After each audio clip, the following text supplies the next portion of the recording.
இதுதான் விஷயங்கள். இதில் வந்து நீங்கள் கேட்கக்கூடியதுன்னா ஈஸியாக எடுக்கக்கூடிய முறைகள் வந்து நான் சொன்னது இந்த இது கை கருப்பு குட்டி கருப்புன்னு சொல்லுவாங்க இல்லையா, அந்த மாதிரி விஷயங்கள். நீங்கள் உபாசனை பண்ணிலாம் எடுக்க முடியாது. ஒரு நாள் உபாசனை பண்ணி எப்படி ஒரு ஆன்மாவை பிடிச்சதில் இறக்க முடியும்? அதான் சொல்கிறேன்ல, உரையில் இருந்தால் தான் தயிர் வரும். உரை இருக்கணும். அப்போ நீங்கள் வந்து உரை இருக்கணும். அப்போ என்ன, ஆன்மாவை பிடிச்சி வைக்கக்கூடிய அளவுக்கு இருக்கணும். சும்மா அந்த மந்திரத்தையும் எந்திரத்தையும் போட்டு நீங்கள் வைக்கதா இருந்தால் ஒரு நாளும் வராது. கை கருப்போ குட்டி கருப்போ இந்த மாதிரி குரலியோ எதுவுமே வராது. அப்படி வந்தாலும் உங்களுக்கு 1000 சோதனை பண்ணிட்டு வீட்டை விட்டு நீங்கள் உங்களை வெளியேற்றிக்கிட்டு தான் வரும். நீங்கள் பார்த்துருக்கலாம், இந்த ஒரு சில மக்கள்லாம் எடுத்திருக்காங்க, அவங்க வந்து அப்படியே கொடுத்துட்றாங்க, அந்த அனுபவம் இல்லாமல் கொடுத்துட்றாங்க. கொடுத்தது பிறகு என்ன ஆகணும்னு சொன்னால் கீரைக்கறி அது கோழி எல்லாம் வச்சு எடுத்து சமைச்சு 40 நாட்கள்லாம் இருப்பாங்க. 40 நாளில் அவன் வீடெல்லாம் சின்ன பின்னமாகிடும். அவ்வளோ சோதனை பண்ணிட்டு தான் வரோம். அதாவது ஒரு சக்தி வருதுன்னு சொன்னவங்கக்கிட்ட அதுதான் சொல்கிறது, ஒரு சக்தியை வச்சுக்கிட்டு ஒரு சக்தியை இழுத்தோன்னு சொன்னால் அந்த சக்திக்கு கட்டுப்பட்டு வரும். ஒன்றுமே இல்லாமல் நீங்கள் புதுசாக கூப்பிடும்போது அது வந்து அங்கே உள்ளதெல்லாம் எல்லாம் ஒரு வழி பண்ணிட்டு தான் வரும். அதனால் வந்து எடுக்கும்போது சக்தி இருந்தால் அதான் சொல்கிறது, ஒரு சித்தி கிடைச்சா போதும் அடுத்தடுத்த சித்திகள் உடனே வந்துடும். ஒரு சித்தி கிடைச்சா போதும் நீங்கள் எந்த மந்திரம் சொன்னாலும் டக் டக் டக் டக்னு பலிதமாகும். ஒரு சித்தி கிடைச்சா போதும். அதான் சொல்ல, அந்த சித்தி வந்து நேரடி தரிசனமாக இருந்தால் ரொம்ப நல்லாயிருக்கும். நேரடி தரிசனமாக தான் இருக்கணும். இந்த மாதிரி இப்படி விஷயங்கள் இருக்குது. இப்போ நம்ம அனுபவங்கள் எப்படின்னு சொன்னால், நம்ம பாடத்தை எடுத்து நிறைய பேர் பண்ணிகிட்டு இருக்காங்க. நிறைய பேர் சொன்னால் நீங்கள் காசியில் போனாலும் அங்கே உள்ள ஆசிரமத்தில் உள்ள மக்களை நம்ம பாடத்தை எடுத்து தான் பண்ணிகிட்டு இருக்காங்க. எனக்கு அந்த மக்கள்கிட்ட பேசியிருக்கு. என்ன, நம்ம பசங்கள்லாம் அங்கெல்லாம் போயிட்டு வருவாங்க இல்லையா, அவங்கெல்லாம் பேசியிருக்காங்க. சொல்லுங்கள். சொல்லுங்கள். வணக்கம் ஐயா.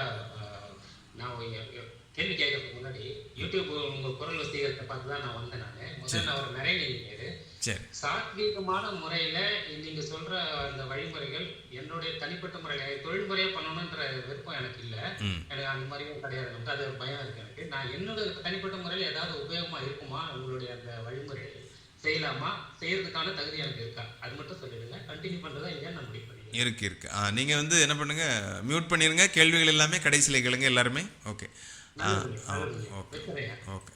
அதாவது நான் சொல்லக்கூடிய முறையே நமக்கு நாமே பிரச்சனைகளை தீர்க்கிறதுக்கு தான். இப்போ நான் ஒரு குருநாதர்கிட்ட போய் கேட்டால் நான் யாவல் பிள்ளி சுண்ணியம் தீர்க்க போகிறேன், அடுத்தவங்களுக்காக இது பண்ண போகிறேன்னு நான் கேட்கவே மாட்டேன். நான் என்ன பண்ணுவேன், என் ஆஃபீஸில் இவ்வளோ புக் இருக்குது, எனக்கு வந்து இந்த புத்தகத்தை என்ன விற்று காட்டணும் அப்படி சொல்லி தான் கேட்பேன். ஏன்னா விற்கணும். அப்போ நான் ஒரு உபாசனை தருவாங்க, அந்த உபாசனை எடுத்துகிட்டு விற்குவானி பார்ப்பேன். ஐயா ஒன்றும் வேலை செய்யலை அப்படி கொண்டு திருப்பி கொடுத்துருவேன். அதை சரி பண்ணி கொண்டு வாங்கன்னு சொல்லிட்டு கொடுத்துருவேன். அதெல்லாம் பயப்படக்கூடாது. அதாவது ஒரு விஷயம் வந்து வேலை செய்யலை, அப்போ வந்து என்ன பண்ணால் அவங்க நம்ம பணம் நிறையா கொடுத்துருப்போம், 20,000 30,000 கொடுத்தா வாங்குறது.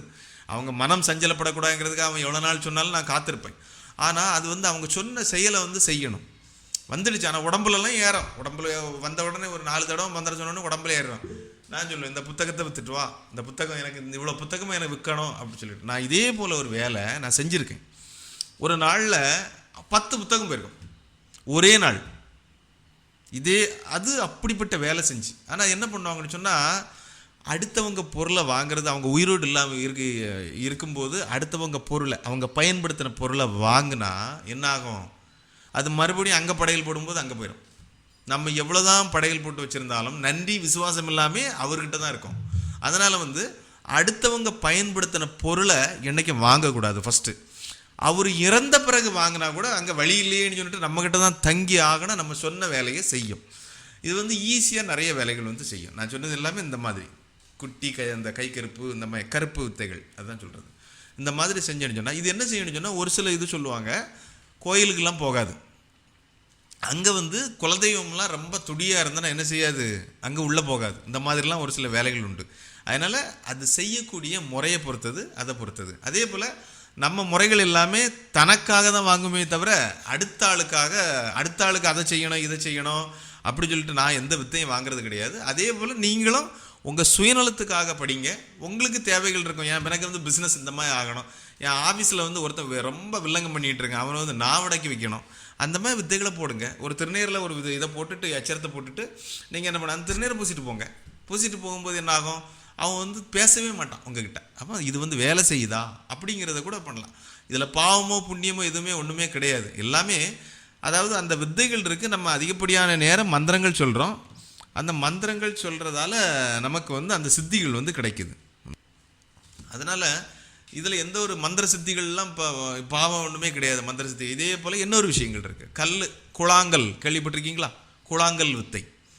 குழாங்கல்னு சொன்னாலே இந்த ஆற்றுப்படுகளில் வெள்ளை கலரில் ஒரு கல் கிடக்கும். ஒரு சின்ன சைஸ் கல் எடுத்தாலும் போதும். இதில் ஒரு 7 கல் எடுத்தாலும் சரி தான், 8 கல் எடுத்தாலும் சரி தான், நீங்கள் தேவைக்கு ஏற்பவர் நிறைய இந்த கல் வித்தை பண்ணுவாங்க. இந்த கல் வித்தை என்ன பண்ணுவாங்க, விபூதி கூட இந்த கல்லையும் சேர்த்து வச்சு விபூதியில் அச்சரம் போட்டு அதுக்கு என்ன வேலை உண்டோ, இந்த நிலம் வந்து விற்று போகணும் அப்படி சொல்லிட்டு ஒரு உரு போடுவாங்க. ஒரு 10 உருவோ 11 உருவோ போட்டு, எப்பா இந்த கல்லை கொண்டு இடத்துல கொண்டு போடு வித்துறோம் அப்படி சொன்னோடனே என்ன ஆகும், ஒரு வாரத்தில் விற்றுட்டு போயிடும். இதே போல் வசியத்துக்கும் இதேமே பண்ணுவாங்க. இதே கல்லை தான் இது பண்ணுவாங்க. கல்லை எடுத்து வசிய மந்திரம் போடுவாங்க. எந்திரம் போட்டு இந்த கல்லை வச்சு உரு போடுவாங்க. உரு போட்டு இந்த கல்லை யார் வரணுமோ அவன் வீட்டு முன்னே கொண்டு போட்டுட்டு வா அப்படி சொல்லுவாங்க. அந்த கல்லை கொண்டு சும்மா போட்டு வந்தால் போதும், அங்கேருந்து அதிலேருந்து இங்கே வர்றதுக்காக வந்து அந்த எண்ணங்கள் வந்து மாறுபடும் இப்படி சொல்லுவாங்க. வசியத்துக்கெல்லாம் சொல்லுவோம், 2 எந்திரம் எழுதணும். ஒரு எந்திரம் யார் வரணுமோ அவங்க வீட்டு முன்னே வைக்கணும், ஒன்று வந்து நம்ம தாயத்தில் போட்டுக்கணும், இல்லை வீட்டில் வச்சுக்கணும். அப்போ தான் அந்த கனெக்ஷன் இருக்கும். அப்படிலாம் உண்டு. இந்த கூழாங்கல் வித்தையை நான் நிறையாவற்றை பார்த்துருக்கேன். நான் வந்து திண்டுக்கல்லில் பழனியில் ஒருத்தர் ஜோசியர் உண்டு. அவர் அந்த மாதிரி கூழாங்கல் வித்தைகள் தான் பயன்படுத்துவாங்க. அவரெல்லாம் நம்ம கிளைண்ட்டுக்கே வந்து இந்த மாதிரி கொடுத்துருக்காங்க, வீடு விற்கிறதுக்காக இந்த மாதிரிலாம் கொடுத்துருக்காங்க. இதெல்லாம் ஒரு சரியான வித்தை. அந்த கூழாங்கல் வந்து கிடச்சின்னா நீங்கள் புறக்கி வச்சுக்கிடுங்க. இதை வந்து நீங்கள் என்ன போட்டாலும் செய்யும், என்ன சொன்னாலும் செய்யும். அந்த கூழாங்கல் அந்த வெள்ளை கல்லுக்கு வந்து அவ்வளோ ஒரு பவர் உண்டு. அதனால் அந்த கூழாங்கல் கிடச்சா வச்சுக்கிட்டு நீங்கள் சும்மா கண்டது கொடுக்காமல் இந்த கூழாங்கல்லையே கொடுங்க, சொன்னால் வேலை செய்யும். அதே போல் காவலுக்கு இந்த பழைய காலத்தில் நீங்கள் சினிமாலெலாம் பார்த்துருப்பீங்க. ஒருத்தர் வந்து கல் கொடுப்பார், இந்த கல்லை போட்டுகிட்டே போ அப்படி சொல்லுவாங்க. அதெல்லாம் அந்த கூழாங்கல் வித்தையில் உள்ள விஷயங்கள் தான். அந்த கல்லை கொடுத்தா என்ன ஆகுன்னு சொன்னால், கல்லை உரு போட்டு கொடுப்பாங்க. நான் எதுவுமே அவனை வந்து அண்டக்கூடாதுன்னு சொல்லிட்டு உரு போட்டு கொடுப்பாங்க. அந்த சக்தி வந்து அந்த கல்லில் நிறைஞ்சிக்கிடும். அதை என்ன பண்ணுவாங்க, திரும்பி பார்க்காம இப்படி போட்டுட்டு வந்துக்கிட்டே இருந்தால் நம்மளை எந்த ஒரு பேய் பிசாசும் என்ன செய்யாது, நெருங்காது. இது வந்து கூழாங்கல் வித்தையில் நம்ம சாதாரணமாக பயன்படுத்தக்கூடிய மந்திரத்தை தான் நம்ம பயன்படுத்தணும். வேறு எதுவுமே பயன்படுத்த வேண்டிய தேவையில்லை. அதுக்கு நீ தனி மந்திரம் தனி எந்திரம்லாம் கிடையாது. நம்ம வசியந்திர மந்திரம் போடுறோன்னு சொன்னால் அதில் போட்டு இந்த குழாங்கல்லையும் வச்சு வழிபட்டோன்னு சொன்னால் அந்த கல்லில் வந்து உருவேறும். இந்த கல்லுக்கு வந்து ஒரு கிரகிப்பு தன்மை இருக்குது. அதனால் வந்து இது உருவேறும். சரி, இன்னைக்கு பாடத்துக்கு வந்து பாடத்தில் நான் பொதுவாகவே ஃபஸ்ட்டு பாடம் எல்லாமே இப்படி தான் கொடுத்துருப்பேன். அதாவது நீங்கள் வந்து கணபதி மந்திரங்கள் நீங்கள் வந்து ஜபிச்சுட்டு வந்தீங்கன்னு சொன்னால் நிச்சயமாக நீங்கள் கணபதி மந்திரங்கள் நீங்கள் இதுக்கு முன்னாடி எடுத்திருக்கலாம். புதியவர்களாக இருந்தால் ஏதாவது ஒரு கணபதி மந்திரங்கள் எடுங்க. கணபதி மந்திரம் எடுத்துட்டு அதுக்கு பிறகு நீங்கள் என்ன பண்ணலாம், அதுக்கு பிறகு நீங்கள் வந்து இந்த உடற்கட்டு மந்திரங்கள் சொல்லலாம், திசைக்கட்டு மந்திரங்கள் சொல்லலாம். குருவோடைய மந்திரங்கள் கொடுத்துருப்பேன். இந்த குருவோட மந்திரங்கள் சொன்னால் என்ன ஆகுன்னு சொன்னால், உங்களுக்கு குறிப்பிட்ட நாளைகளில் வந்து நம்ம சக்திகள் வந்து அங்கே வந்து நிற்கும். என்னென்னு சொன்னால், நிறைய போலீஸ்காரங்க வந்து நின்ன மாதிரி உங்களுக்கு தோணும். அந்த போலீஸ்காரங்களை வச்சு நீங்கள் என்னென்ன பண்ணணுமோ அவங்களே வணங்கிட்டு வாங்க. ஒன்றும் இல்லை, எனக்கு வந்து நான் சித்தி பண்ணுறதுக்கு வந்து எனக்கு துணையாக இருங்க அப்படின்னு சொல்லிக்கிட்டு அது வந்து வழிபட்டுடுங்க.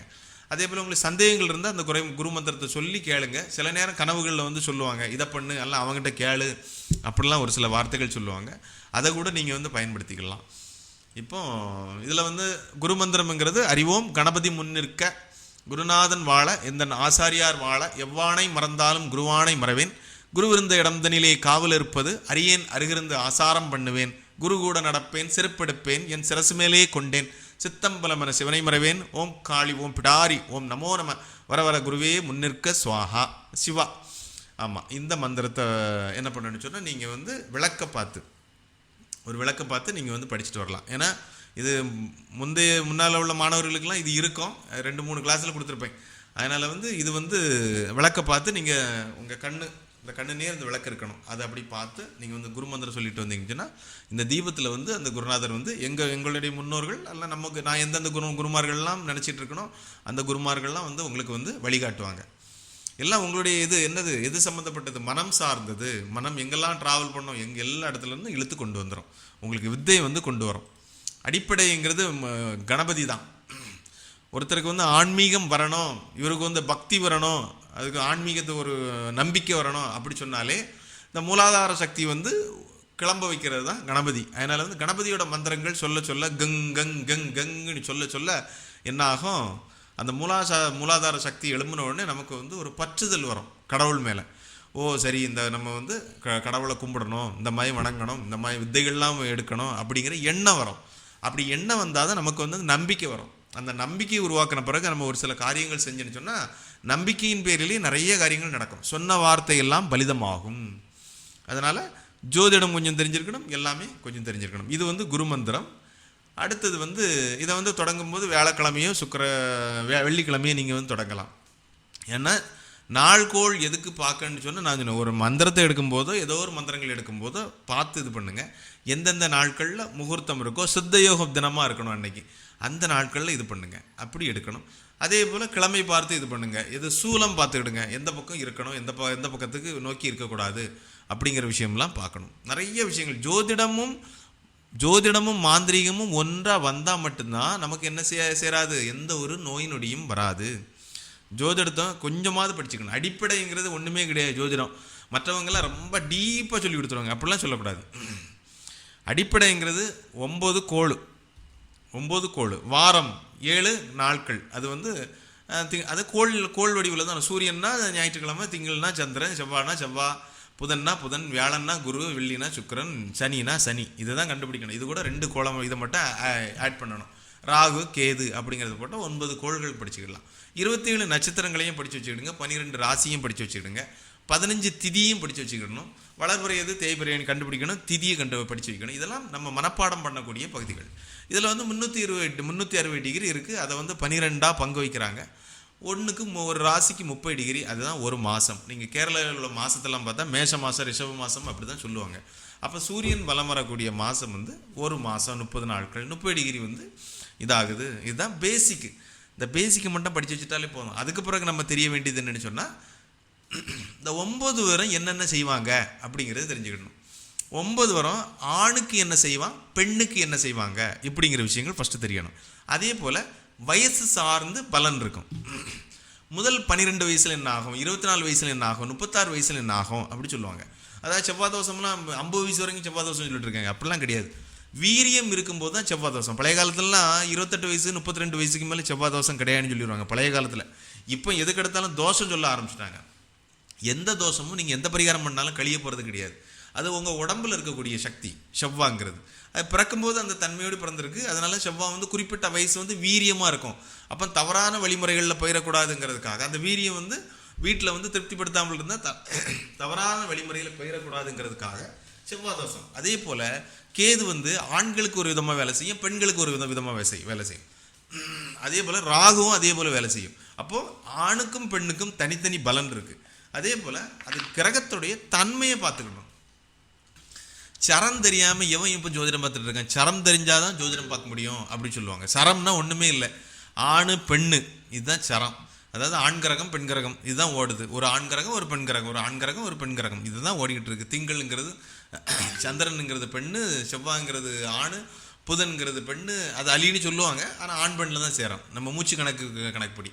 அதுக்கு பிறகு வியாழனுங்கிறது ஆணு, வெள்ளிங்கிறது பெண்ணு, சனிங்கிறது ஆணு, ஞாயிறுங்கிறது ஆணு, இந்த மாதிரி சொல்லுவாங்க. சனியும் புதனும் அலியாக சொல்லுவாங்க.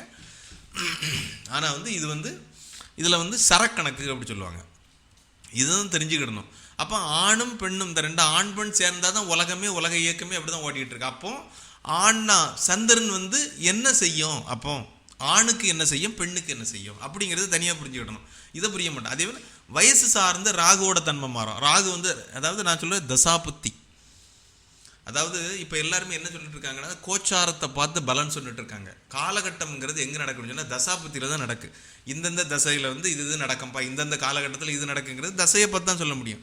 அப்போ இந்த திசையில் ராகு நடந்துகிட்டு இருக்கு, 18 வருஷம் நடக்குன்னு சொன்னால் அப்போ அவருக்கு வந்து என்ன செய்யும், ராகு வந்து ஆண்களுக்கு என்ன செய்யும், பெண்களுக்கு என்ன செய்யும், எந்த வயசில் ராகு வந்திருக்கு அப்படிங்கிறத பார்க்கணும். சின்ன வயசில் ராகு வந்துன்னா அவன் என்ன செய்வான், வீட்டில் அம்மா அப்பா சொல் பேச்சையே கேட்காம இருப்பான். அவனுக்கு இந்த பக்திங்கிறதே வராது. ஆனால் ஒரு குறிப்பிட்ட வயசில் வரும்போது அவனுக்கு காதல் காமம் இந்த மாதிரி விஷயங்கள்லாம் அதிகமாகிடும். ஏன்னா மனசில் குழப்பத்தை ஏற்படுத்திக்கிட்டு இருக்கும்.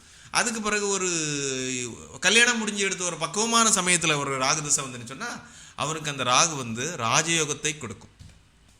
பக்குவப்பட்ட ஒரு ராகு தசை வந்துன்னு சொன்னால் அவன் வீட்டை விட்டு என் பிள்ளைங்க என்னை விட்டுட்டு போயிடுவான். ஒரு 60 வயசுக்கு மேலே பிள்ளைய மருமகளை வந்து என்னை விட்டுட்டு போயிடுவாங்களோ அப்படிங்கிற குழப்பம் மறுபடியும். ஏன்னா மறுபடியும் சின்ன பிள்ளைய மாறுறான் இந்த மாதிரி. இப்படி அதே போல் கேது வந்து உங்கள் மனைவிக்கோ மகளுக்கோ நடந்தால் அது ஒன்றும் செய்யாது, யாருக்கு தாயாரை பாதிச்சுட்டு போயிடும். ஆனால் கேது வந்து ஆண்களுக்கு நடந்தால் நம்மளை ஆண்டியாக்கிட்டு போயிடும். அதனால தான் சொல்கிறது, கேது வந்து யாருக்கு நடக்கூடாது, ஆண்களுக்கு நடந்தால் அவன் ஆண்டி தான். அந்த மாதிரி வேலைகள்லாம் செய்யும், அவன் குடும்பத்தையே போட்டு குமைச்சிட்டு இருக்கும். இந்த மாதிரி ஆண்களுக்கும் பெண்களுக்கும் பலன் மாறும், வயதுக்கு தகுந்தவாறு மாறும். ஒரு 12 வயசு வச்சு கணக்கு பண்ணாலே தெரியும் உங்களுக்கு. 12, 24, 36 சொன்னாலே 36 ஒரு இது, அதுக்கு அந்த வயசுலேயே ஒவ்வொன்றுக்கும் தனித்தனி பலன் மாறும். இது என்னன்னு சொன்னால், இந்த கிரகத்தோடைய தன்மையை மட்டும் படித்தா போதும், தேவையில்லாமல் அது அங்கே பார்க்கும் இங்கே பார்க்கணும்லாம் ஒன்றும் பார்க்க வேண்டாம். நீங்கள் வந்து இந்த கோச்சாரம்ங்கிறது என்னன்னு சொன்னால், தன்னை சரி செய்யக்கூடிய நேரம். நான் சொன்னேன்னா, ஒரு விஷயத்தை பண்ணும்போது நம்ம கிரகங்கள்லாம் சரியான நிலையில் இருக்கும்போது நம்ம பண்ணணுச்சுன்னா நமக்கு கர்மா ஒன்று வரான்னு சொல்கிறோம் இல்லையா. சும்மா கோச்சாரத்தை மட்டுமே சொல்லி பலன் சொல்கிறது குறி சொல்கிறதுக்கு கணக்கு. கோச்சாரத்தை மட்டும் சொல்லி பலன் சொல்லக்கூடாது. தசா புத்தியை பார்த்து நம்ம சொல்கிறோம், இந்தந்த காலகட்டத்தில் இது நடக்குப்பா, அதுதான் எதிர்காலம் சொல்கிறது. அப்போ எதிர்காலம் நல்லா இருக்குமே. கோச்சாரத்தை பார்த்து பரிகாரம் சொல்லணும். கோச்சாரத்தை பார்த்து எப்போ உனக்கு இந்த சமயம் நல்லா இல்லை, அப்போ இந்த 2-3 மாதம் பிறகு இந்த கிரகம் வந்து 3ஆம் இடத்துக்கு வந்துட்டு தைரியஸ்தானத்தில் வந்துட்டு 7ஆம் இடம் நல்லா இருக்குது, 11ஆம் இடம் நல்லா இருக்குது, 9ஆம் இடம் நல்லா இருக்குது, இப்போ வந்து நீ இந்த வழிபாடு பண்ணு அப்படி சொன்னால், கிரகங்களுடைய சேர்க்கையால் நீ பண்ணக்கூடிய வழிபாடு வந்து என்னாகும், வெற்றி பெறும். அதெல்லாம் நீ இந்த எந்திரத்தை போடு, நீ எண் எந்திரம்லாம் நான் சொல்லிருப்போம் இல்லையா, எண்ணெந்திரங்கள்லாம் சொல்லியிருப்பாங்க, நம்பர்ஸ் எந்திரம், கக்கிஷம் 4 அறையில் 16 அறையில் இந்த எண்ணெந்திரங்கள் எழுதியிருக்காங்க. அது யாருக்கு நேர காலங்கள், சும்மா எல்லாத்துக்கும் எண்ணெந்திரம் போட்டால் பலிக்காது. அப்போது இந்தந்த காலகட்டத்தில் எந்திரம் எழுதி நீ இவனுக்கு போட்டேன்னு சொன்னால் இவனுக்கு நேர காலம் சரியில்லை, அப்போ அவனுக்கு என்ன எந்திரம் போடணும் அதை தெரிஞ்சு பரிகாரம் பண்ணுறது தான் கோச்சாரமே தவிர பலன் சொல்கிறது கோச்சாரம் கிடையாது. பரிகாரம் பண்ணுறது இப்போ எல்லாருமே பலனே இப்போ கோச்சாரத்தில் தான் இருக்குது. இந்தந்த காலத்தில் உனக்கு இப்படி இருக்கம்பா, இப்படி இருக்குல்ல, சரி பண்ணுறது எப்படி, கஷ்டத்தை சொல்லக்கூடாது மறுபடியும். அந்த இடத்துல நீ சரி பண்ணுறதுக்கு ஒரு எந்திரத்தை போடும். அவன் நேரம் எப்படி வந்துட்டு கூடி வந்துட்டா, அப்போ கூடி வரக்கூடிய நாளை சொல்லிவிடு. இத்தனை மாதத்துக்கு பிறகு வா, நான் உனக்கு ஒரு விஷயம் பண்ணிதாரேன்னு சொல்லிவிட்டேன்னு சொன்னால் என்ன ஆகும், அந்த சமயத்தில் நீ ஒரு எந்திரம் எழுதி கொண்டு போட்டோன்னு சொன்னால், ஒரு மையம் வச்சு எந்திரத்தை எழுதி கொண்டு போட்டு வீட்டில் வச்சுக்க, இல்லை கடையில் வச்சுக்க, நான் உன் கழுத்தில் போட்டுக்க நீ தந்தா என்ன ஆகும்னு சொன்னால் அது வேலை செய்யும். இதுதான் நாள் பார்த்து செய்கிறது. நாள்கோள் பார்க்குறதுன்னா இதுதான். சும்மா அன்னன்னைக்கு நாள்கோள் பார்த்து அவசரப்பட்டு செய்கிறது வந்து வேலை கிடையாது, தொழிலுங்கிறது. அந்த காலத்தில் எல்லா போர்கள் நடந்தது, எல்லா வித்தைகளும் பண்ணுறது எல்லாமே இந்த நாள்கோள் பார்த்து. போர் நடத்துறது கூட நாள் பார்த்து தான் பண்ணுவாங்க.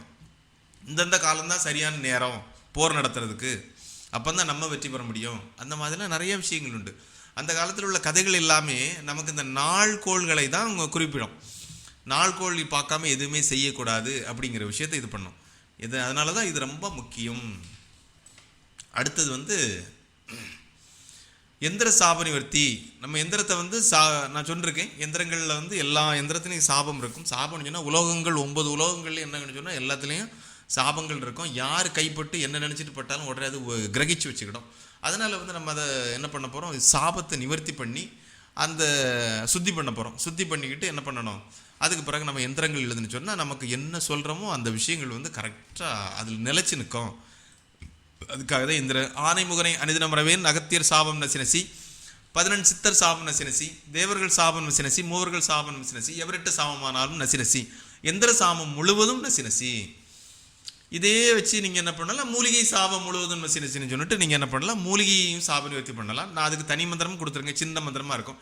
அறிவோம் மூலி சர்வ மூலி சாபம் நசினசி சுவாகா அப்படிங்கிற மந்திரமும் கொடுத்துருப்பேன் கீழே. அதுக்கப்புறம் எந்திர பிராண பிரதிஷ்டைன்னு சொன்னாலே உயிரூட்டுறது. அதாவது நம்ம எந்திரத்தை சாபம் போக்கிட்டோம், சுத்தி பண்ணிட்டோம், அதுக்கு பிறகு என்ன பண்ணிட்டோம், எந்திரத்தை எழுதிட்டோம். எந்திரத்தை எழுதுறேன்னு சொன்னால், எந்திரத்தை எழுதுனோடனே நம்ம ஒரு வடிவம் கொடுத்துட்டோம். ஒரு மனுஷனாக நமக்கு வடிவம் கொடுத்தாச்சு. வடிவம் கொடுத்த பிறகு என்னன்னு சொன்னால் அதுக்கு வந்து நம்ம வந்து உயிர் ஊட்டணும், ஒரு சக்தியை வந்து உள்ளே புகுத்தணும், உயிர் சக்தியை புகுத்தின பிறகு அதுக்கு பிறகு தான் என்ன பண்ணணும்னு சொன்னால், பையனுக்கு உயிர் வந்துட்டு பிள்ளைக்கு உயிர் வந்துட்டுன்னு சொன்னிட்ட பிறகு அந்த பிள்ளையை வளர்க்க ஆரம்பிப்பாங்க. அதுக்கு பிறகு தான் என்ன பண்ணணும்னு சொன்னால், இது யாராக வளரப்போகுது அதுக்கு பெயர் சூட்டுறோம். பெயர் சூட்டுறது தான் என்னன்னு சொன்னால், நம்ம ஒரு மந்திரத்தை சொல்கிறோம், இந்த தேவதையோட மந்திரம், கணபதி மந்திரம், கணபதி யந்திரம், சுப்பிரமணியர் யந்திரம், காளியோட யந்திரம் அப்படின்னு சொல்லிட்டு பெயர் சொல்கிறது தான் அந்த காளியோட மந்திரத்தை சொல்கிறது. அப்போ தான் அது வந்து இதாக உருவாகி அந்த எந்திரத்தில் வந்து நிலச்சி நிற்கும் அப்படின்னு. அறிவோம் ஐயும் கிளியும் சவ்வும் கிளியும் ஐயும் ஓம் சக்தி பிராணாய சிவ பிராணாய சக்தியும் சிவனும் ஒத்து நிற்க பிராண பிரதிஷ்டை 8 பலம்பரக சுவாகா. இதுதான் எந்திர பிராண பிரதிஷ்டை. இது செய்யக்கூடியது வந்து நீங்கள் வந்து எந்திர சாப நிவர்த்தி பண்ணும்போது நீங்கள் ஒன்றுமே பண்ண வேண்டாம், கொஞ்சம் போல் விபூதி எடுத்து வச்சுக்கோங்க. விபூதி எடுத்து வச்சுட்டு ஃபஸ்ட்டு இந்த மந்திரத்தெல்லாம் ஒரு 108 தடவையோ 1008 தடவையோ சொல்லி என்ன பண்ணுங்கள், சித்தி பண்ணுங்கள். என்ன சொன்னால் வாயில் வந்து சுழலணும். அதே போல் நம்ம உடம்புல கொஞ்சமாவது அந்த மந்திர அதிர்வுகள் இருந்தால் தான் நம்மகிட்ட இருந்து கொஞ்சம் வெளியே வரும் மந்திரங்கள், அதாவது நம்ம சக்திகள் வந்து கொஞ்சமாவது வெளியேறும். அடுத்தது வந்து என்ன பண்ணலான்னு சொன்னால் ஒரு 108 1008 பண்ணிவிடுங்க. அதில் இருந்து ஒரு 11 உரு கையில் கொஞ்சம் விபூதி எடுத்து வச்சுக்கிட்டு 11 உரு சொல்லுங்கள். 11 உரு சொல்லிக்கிட்டு அந்த விபூதியை அந்த தகடு மேலே ஒரு 3 தடவை தூவினா போதும். தூவினா அதோடைய சாபம் வந்து நிவர்த்தி ஆகிரும். அதுக்கப்புறம் அந்த விபூதியை போட்டு தொடச்சி எடுத்துக்கிட்டு அப்போ இடம் எல்லாமே சுத்தமாக இருக்கும். அதுக்கு பிறகு யார் கையும் படக்கூடாது, நம்ம கை மட்டும்தான் படணும். அந்த மாதிரி என்ன பண்ணணும், எந்திர சாப நிவர்த்தி பண்ணணும். எந்திர பிராணத்தை பிரதிஷ்டை பண்ணும்போது அதே போல் தான் நீங்கள் எந்திரத்தை வச்சுக்கிட்டு எந்திரத்தில் ஏதாவது மை சர்வதேவதாவசிய மை இந்த மாதிரி மைகள் வச்சுக்கிட்டு, அதாவது அந்த எழுத்துக்களில் வந்து அந்த மை வைக்கும்போது என்ன ஆகணும்னு சொன்னால் உயிர் பெறும். அந்த மை வச்சுக்கிட்டு அதுக்கப்புறம் இல்லைன்னு சொன்னால் அஷ்டகந்தம் வச்சுக்கலாம். புனுகு கோரசன ஜவ்வாது இந்த மாதிரி விஷயங்கள்லாம் சேர்த்து அஷ்டகந்தம் வச்சுக்கலாம். அஷ்டகந்த தொட்டு வச்சுக்கிட்டு நீங்கள் பிராண பிரதிஷ்டை மந்திரங்கள் வந்து சொல்லணும். அதுக்கு அதை அந்த ஒவ்வொரு உருவுக்கு ஒவ்வொரு விபூதி போட்டாலும் சரி தான், இல்லைன்னா பூக்கள் போட்டாலும் சரி தான், இல்லைன்னு சொன்னால் நீங்கள் வாயால் ஊதலாம், அப்படியும் பண்ணலாம். சின்ன எந்திரம் சொன்னால் வாயால் ஊதினாலே போதும், ஒவ்வொரு உருக்கு ஒவ்வொரு ஊதிடலாம். அதுக்கு பிறகு மந்திர சாப நிவர்த்தி. நம்ம அந்த மந்திரங்கள் வந்து எந்த குருநாதர்கிட்ட இருந்து வந்துன்னு தெரியாது, ஏதாவது ஒரு ஏட்டிலேருந்து எடுத்திருப்பாங்க, இல்லை ஏதாவது ஒரு குருநாதருடைய இது இருக்கும். அப்போ அந்த குருநாதர்களுடைய சாபங்கள் இருக்கும். அந்த சாபத்தை நிவர்த்தி பண்ணுறதுக்கு தான் அந்த மந்திரத்தோட சாப நிவர்த்தியால் அந்த குருநாதரோட சாபம் வந்து நம்மளை தாக்கிடக்கூடாது, தடை செஞ்சிடக்கூடாதுங்கிறதுக்காக தான் என்ன பண்ணுறது, அந்த மந்திர சாப நிவர்த்திங்கிறது போடுறது. மந்திர சாப நிவர்த்தி பண்ணிட்டோம்னு சொன்னால் என்ன ஆகும், மந்திரம் வந்து சரியாக நமக்கு வேலை செய்ய ஆரம்பிக்கும். அறிவோம் அங் உங் சிங் க்ளீம் க்ரீம் அவ்வும் சகல மந்திரங்களின் சாபம் நசிமசி சுவாஹா. அடுத்த மூலிகை சாப நிவர்த்தி, அது ஒரு சிறிய மந்திரம். சரி, இப்போ நம்ம என்ன பண்ணணும்னு சொன்னால் நம்ம மற்றவங்களுக்காகவே வாழ்ந்துகிட்டு இருக்கோம். நமக்கு வந்து நம்ம பொருளாதாரம் தேவை, நம்ம கடன் பிரச்சனைகள் தீரணும், நம்மளுடைய வாழ்க்கை நல்லா இருக்கணும், அப்படிங்கிறதுக்காக தான் நம்ம வேலை படிக்கணுமே தவிர ஒரு வித்தையை மற்றவங்களுக்கு நான் செய்ய போகிறேன், மற்றவங்களுக்கு நான் பார்க்க போகிறேன்னு ஒன்று செய்யக்கூடாது. அப்படி வந்து அது வந்து புறப்பொருளை யூஸ் பண்ணி நீங்கள் செய்கிறதுக்கு நான் அது ஒரு சில வேலைகள் ஓடிக்கிட்டு இருக்கு, டெஸ்டிங்லேயே ஓடிக்கிட்டு இருக்கு ஒரு சில வேலைகள். நான் இப்போ கூட ஒரு 10 பேருக்கு மை அனுப்பிவிட்டேன், ஒரு டெஸ்டிங் மை. ஏவல் பில்லி சூனியங்கள் வந்து வச்ச உடனே தலையில் வைக்கணும், நாக்கில் வைக்கணும், காலில் வைக்கணும். இந்த கால் பெருவரில் வலது கால் பெருவரில் கோடு போடணும். அப்படி போட்டால் போகணும்னு சொன்னாங்க. சரி ஓகே, நானும் என்கிட்டே கொஞ்சம் போல தந்தாங்க, அதில் கொஞ்சம் போல் எடுத்து ஒரு 10 ஒரு கொரியர் போட்டு விட்டேன். கொரியர் போட்டு விட்டு ஒவ்வொரு இடமா டெஸ்ட் பார்த்ததில் வந்து அந்த மை வந்து ஒரு 3 மணி நேரம் தான் தாக்கு பிடிக்குது. நான் அந்த ஒரு 20 வருஷம் உள்ள ஏவல் உள்ள ஆட்களுக்கு கொடுத்தேன். 3 மணி நேரம் அந்த மை வந்து நல்லா வேலை செய்யுது. அப்படி தான் ரிசல்ட் வந்து தவிர இப்போ இன்னொரு மை டெஸ்டிங் வாங்கியிருக்கேன், அது வந்து ஏவல் பில்லி சூனியத்தை நீக்குமா. நம்ம கஷ்டப்பட்டு அந்த விஷயத்த பண்ணுறதை விட புறப்பொருளை வச்சு நீங்கள் வந்து பண்ணிட்டு போயிட்டு இருக்கலாம். அந்த மைய வெத்தலையில் போட்டு வெத்தலையில் கொஞ்சம் பொதிஞ்சு கொடுக்கலாம், எல்லாம் யாருக்காவது பார்சல் பண்ணி கொடுக்கலாம். எம்மா வாப்பா நான் மைய வச்சுக்க, ஒரு இப்போ 7 நாள் வை இல்லை 21 நாள் வைன்னு சொல்லிட்டு மைய அதுக்கேற்ற குவான்டிட்டி கொடுத்து விட்டீங்கன்னு சொன்னால் அதனால் அந்த விஷயங்கள் சரியாகும். இந்த மாதிரி புறப்பொருள் யூஸ் பண்ணணும், நமக்கு ரிஸ்க்கு கிடையாது.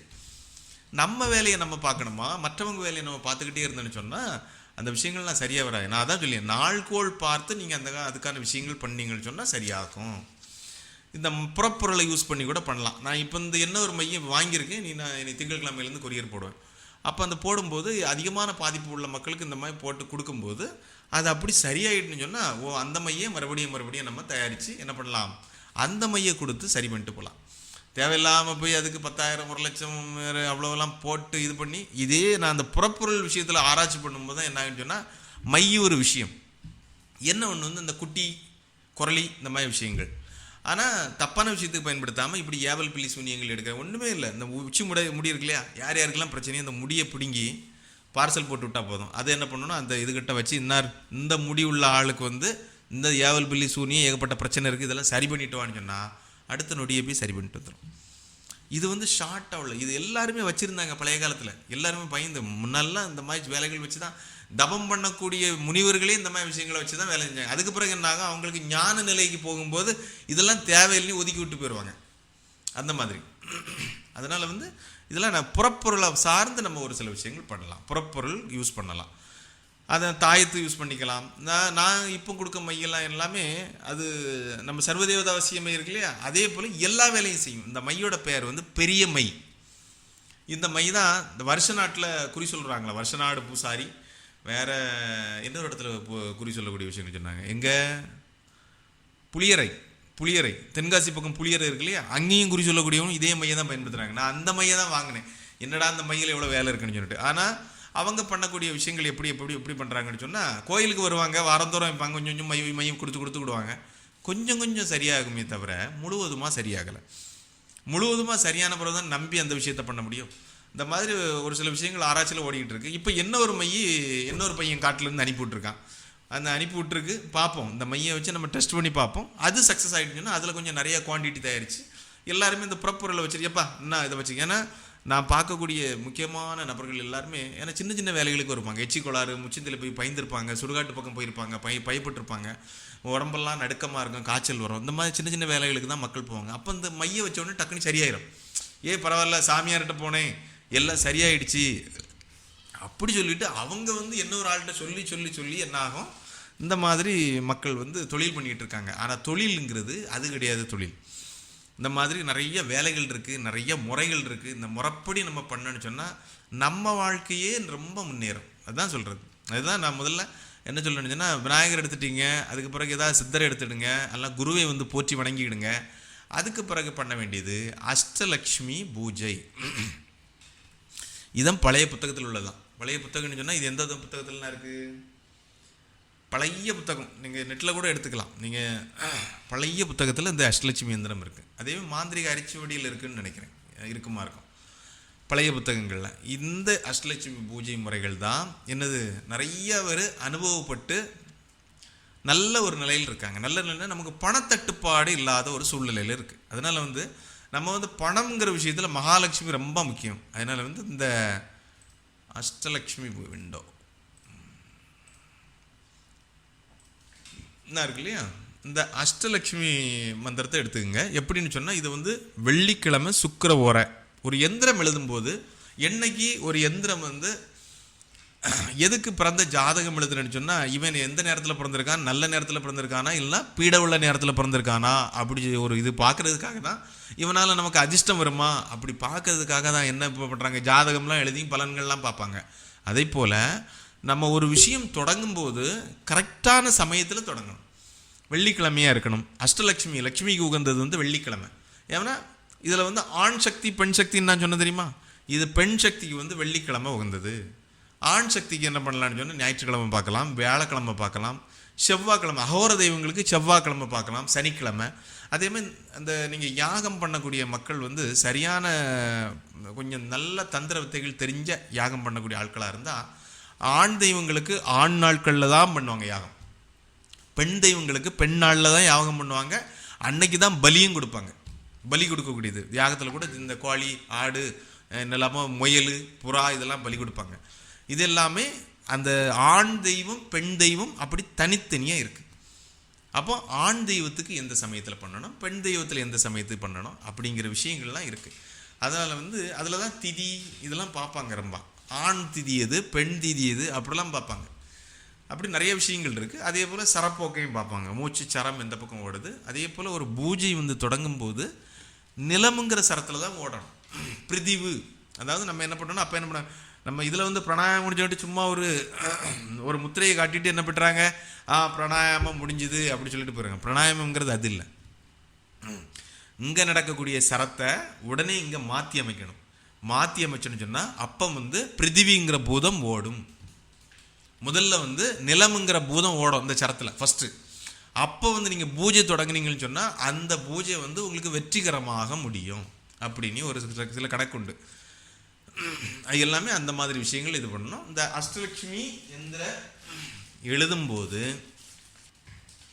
ரொம்ப நாள் பேசாமல் இருக்கிறதால என்ன ஆகுது, சளி தொண்டையில் பிடிச்சிக்கிடுது. பேசிக்கிட்டே இருந்தால் தெரியாது, பேசாமல் டச் விட்ட உடனே அப்படி சளி பிடிச்சிக்கிடும். சரி, இந்த அஷ்டலட்சுமி பூஜைங்கிறது இதை கரெக்டாக நீங்கள் சைஸ் சதுரமான சைஸில் எழுதுங்க. ஒரு 6x6 சைஸில் இது பண்ணுங்கள். சரியாக வெள்ளிக்கிழமை எழுதுங்க. இல்லைன்னு சொன்னால் சுக்கிர ஓரை வரக்கூடிய சமயம் ஒரு நாள் உங்களுக்கு நல்ல நாளாக இருக்கலாம். அதே போல் சித்த யோகம் கூடிய இதாக இருக்கலாம். நீங்கள் நாள் எப்படி நித்ரா கேலண்டர்லேயே பாருங்கள், கேலண்டரே பாருங்கள், வேறு கேலண்டர்லேயே நீங்கள் பார்த்தா தெரியும். அதில் சித்த யோகம் அப்படிங்கிறது இருக்கணும். அதில் நீங்கள் சுபமுகூர்த்த நாள் எல்லாமே சித்த யோக நாளாக இருக்கும். நல்ல நேரம். அடுத்த பிறகு இன்று முழுவதும் ஞாயிற்றுக்கிழமை இருக்குது, இன்று முழுவதும் என்னது சித்த யோகமாக இருக்கும். அதாவது சித்த யோகம், அமிர்தாதி யோகம்னு போட்டிருப்பாங்க. அதில் இன்று முழுவதும் சித்த யோகம், இல்லை காலை 6:13 வரைக்கும் சித்த யோகம், பிறகு மரண யோகம் அப்படி சொல்லுவாங்க.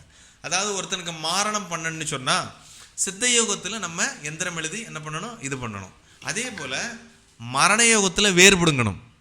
அதே போல் அதை புதைச்சி வைக்க போகும்போது மரண யோகத்தில் பண்ணணும். ஆனால் எந்திரத்தில் உயிர் ஏறன்னு சொன்னால் மரண யோகத்தில் உயிர் ஏறாது.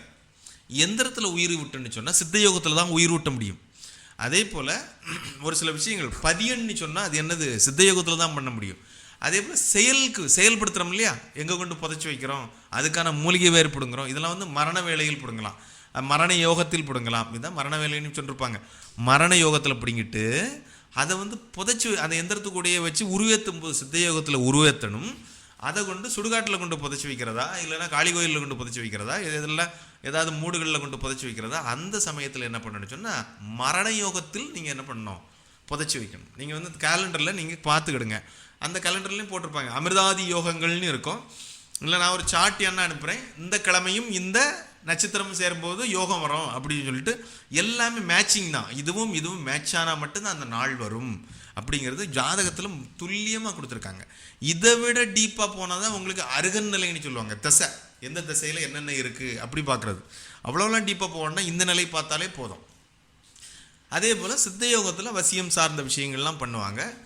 இதுதான் இந்த மரண யோகம்ங்கிறது, இதுதான் விஷயம். இந்தந்த நாட்கள் இந்த இதை செயல்படுத்தணும் அப்படிங்கிறது. இதை வந்து என்ன பண்ணுவாங்க, நீங்கள் வந்து சித்த யோக நாளாக பார்த்து என்ன பண்ணுங்க, எந்திரம் எழுதுருங்க. முதல்ல வந்து எந்திரத்துக்கு சாபனிவர்த்தி பண்ணணும். சாபனிவர்த்தி பண்ண பிறகு சுத்தி பண்ணணும். சுத்தி பண்ண பிறகு எந்திரம் எழுதணும். எந்திரம் எழுதிக்கிட்டு நீங்கள் வந்து பிராண பிரதிஷ்டை மந்திரம், அஷ்டலட்சுமி பிராணாயன்னு அந்த வார்த்தைகளை வந்து அதில் சேர்த்துக்குங்க. சரியா? அந்த பிராணையிலே அறிவோம் ஐயும் கிளியும் சவ்வும் சவ்வும் கிளியும் ஐயும் ஓம் சக்தி பிராணாய சிவ பிராணாய சக்தியும் சிவனும் ஒத்து நிற்க அஷ்டலட்சுமி பிராண பிரதிஷ்டை 8 பலம்பெருக சுவாகா அப்படிங்கிறத இது பண்ணுங்க. அந்த பேரை வந்து அதில் ஆட் பண்ணிவிடுங்க. அப்போ அஷ்டலட்சுமியோட எந்திரம் வந்து என்னது, அதில் வந்து அந்த உயிர் அஷ்டலட்சுமியோட பேரோடையே உயிர் ஏறிச்சுன்னு சொன்னால் அதுக்கு வந்து இந்த மந்திரம் வந்து ஓம் மகாலட்சுமி ராவே மகாளிலட்சுமி ராவே தீனலட்சுமி ராவே சர்வபூரணி பஞ்சாட்சரி லோகரட்சகி சர்வ சம்பத்து ரட்சகி நின், அது நீங்கிறது புத்தகத்துலேயும் அப்படி தான் போட்டிருக்காங்க. நின் பாதார விந்தமும் சரணம் பஞ்சாட்சர ரூபி வசியம் வசியம் சிவா ஸ்ரீயும் ரீயும் வங் சுவாஹா அப்படிங்கிற விஷயத்த சேர்த்துக்குங்க. ஏன்னா மூலமணி போட்டிருப்பாங்க, எல்லாம் சேர்த்தே சொல்லுங்கள். இந்த மாதிரி இதை என்ன பண்ணால் வெள்ளிக்கிழமை தோறும் நீங்கள் விரதம் இருந்தீங்கன்னா ரொம்ப நல்லது. இந்த மாதிரி இதை ஒரு 11 நாட்கள் நான் சொல்கிறேன். ஒரு நாளைக்கு 1008 சொல்லலாம், இல்லை ஒரு 108. இது வந்து மந்திரம் வந்து தெலுங்கில் உள்ள மந்திரம்னு நினைக்கிறேன். ஏன்னா பழைய மந்திரங்கள் நிறைய வந்து ராரா ராவே இந்த மாதிரி வார்த்தைகள்லாம் வரம்பத்துடுங்க. அதனால் இந்த மந்திரங்கள் வந்து தெலுங்கில் உள்ள மந்திரமாக இருக்கலாம். அதனால் வந்து இந்த வார்த்தைகள் வந்து அப்படி இருக்குது. இதை வந்து பண்ணும்போது வெள்ளிக்கிழமை முக்கியமான நாள். சுக்கிர ஓரைகளில் மந்திரங்கள் சொல்லுங்கள். அந்த சுக்கிர ஓரை 1 மணி நேரம் வருது இல்லையா, அப்பப்போ மதியம் ஒரு தடவை வரும், காலையில் ஒரு தடவை வரும், நைட்டு ஒரு தடவை வரும். இந்த சமயத்தில் மந்திரங்கள் சொல்லுங்கள். அதே மந்திரங்கள் சொன்னால் அந்த எந்திரத்தில் வந்து உயிர் ஏறும். அந்த மந்திரங்கள் சொல்ல சொல்ல சொல்ல உயிர் ஏறும். நான் சொன்னது மாதிரி அந்த இதுக்கு வந்து அஷ்டகந்தமோ இல்லை சர்வதேவதா அவசியமையோ ஏதோ ஒரு மையம் வந்து அதில் தடவிக்கணும். தடவிக்கிட்டு இந்த எந்திரத்தை வைக்கும்போது சிகப்பு நிற துணி, எது சிகப்பு நிற பட்டு துணியாக இருக்கலாம், இல்லைன்னு சொன்னால் சாதாரண காட்டன் துணியாக இருக்கலாம். அந்த சிகப்பு பூஜை முடிஞ்ச உடனே அந்த சிகப்பு நிற துணியால் அந்த எந்திரத்தை மூடி வச்சுருங்க. இதை பூஜை ரூமில் வச்சு பண்ணுங்கள். கிழக்கு நோக்கி இருக்கட்டும். நீங்கள் வந்து என்ன பண்ணலாம், நீங்கள் தாம்பாளத்தட்டில் வச்சு பண்ணீங்கன்னு சொன்னால் வடக்கு நோக்கி இருந்தும் பண்ணலாம், கிழக்கு நோக்கி இருந்தும் பண்ணலாம். சரியா? இதை பூஜை ரூமில் வைக்கும்போது அப்படியே தாம்பாளத்தட்டை தூக்கி அந்த இடத்துல வச்சுட்டு கிழக்கு நோக்கி இருக்கட்டும், மூடியே இருக்கட்டும். அந்த துணியால் நீங்கள் என்ன எந்திரத்தை மூடி வைக்கணும். மூடி வச்சுட்டிங்கன்னு சொன்னால் மறுபடியும் இது பண்ணும்போது என்ன செய்யணும், அதை வந்து விரிக்கணும். விரிச்சிக்கிட்டு நீங்கள் வந்து இது பண்ணலாம். அப்படி மூடி வச்சு பயன்படுத்தணும். அதுக்கு அந்த அந்த எந்திரங்கள் வந்து ஓரளவு உங்களுக்கு உயிர் வந்துட்டுனாலே உங்களுக்கு வாழ்க்கையில் நிறைய விஷயங்கள் வர ஆரம்பிக்கிறோம். என்னென்னு சொன்னால் பொருளாதார பிரச்சனைகள்லாம் தீர ஆரம்பிச்சிடும். உங்களுக்கு ஏதாவது வேலைகள் கிடைக்கணும், புது புது வாய்ப்புகள் வரும். அந்த வாய்ப்புகளை வந்து நீங்கள் பயன்படுத்தணும். சிலது தட்டி விட்டுறக்கூடாது. இது நம்மளை ஏமாத்துறதுக்கு பார்க்குறாங்க அப்படி சொல்லிட்டு நீங்கள் தட்டி விட்டுறக்கூடாது. அந்த வாய்ப்புகளை வந்து நீங்கள் பயன்படுத்திட்டீங்கன்னு சொன்னால் அதுதான் அந்த என்றைக்குமே வேலை செய்யாமல் பணம் கிடைக்காது. இதில் வந்து நம்ம உழைப்பு இருக்கணும். அந்த உழைப்பு இருந்தால் மட்டும்தான் அந்த பணம் வந்து நம்மக்கிட்ட நிலைக்கும். அதனால் வந்து அந்த வாய்ப்புகள் வரும். அந்த வாய்ப்புகளை நீங்கள் பயன்படுத்தி அதில் வச்சு மறுபடியும் இந்த அஷ்டலட்சுமி மந்திரங்கள் சொல்லி சொல்லி வெள்ளிக்கிழமை தோறும் விரதம் இருந்துருங்க. அஷ்டலட்சுமிக்காக வெள்ளிக்கிழமை தோறும் விரதம் இருக்கணும். அதில் மற்ற நாட்களில் மந்திரம் சொல்லும்போது சுக்கிர ஓரையை கணக்கு பண்ணி மந்திரங்கள் சொல்லுங்கள். சுக்கிர ஓரை எப்போம்லாம் வருதோ அப்போம்லாம் இருக்குது.